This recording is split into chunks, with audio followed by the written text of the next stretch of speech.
ভোলায় লালমোহন উপজেলায় পশ্চিম চর ওমেদ ইউনিয়নে অনুষ্ঠিত হলো বিএনপির ইউনিয়ন ত্রিবার্ষিক সম্মেলন 2025। নিজাম লালমোহন প্রতিনিধির ভিডিও চিত্রে বিস্তারিত।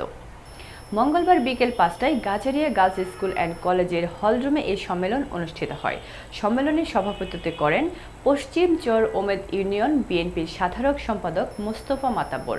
প্রধান অতিথি হিসেবে উপস্থিত ছিলেন লালমোহন উপজেলা বিএনপির সদস্য সচিব শফিকুল ইসলাম বাবুল। পঞ্চায়েত ত্রিশাল মিছিল নিয়ে নেতাকর্মীরা যোগ দেন। এ সময় আরও উপস্থিত ছিলেন উপজেলা বিএনপির যুগ্ম আহ্বায়ক অধ্যক্ষ ফরিদ উদ্দিন, যুবদলের সভাপতি কবির হাওলাদার, শফিউল্লাহ হাওলাদার, ফয়সাল তালুকদার, পৌরসভা বিএনপির আহ্বায়ক সাদিক মিয়া জান্টু, উপজেলা শ্রমিক দলের শাহিন হাওলাদার এবং বিএনপির বিভিন্ন অঙ্গ সংগঠনের নেতাকর্মীরা।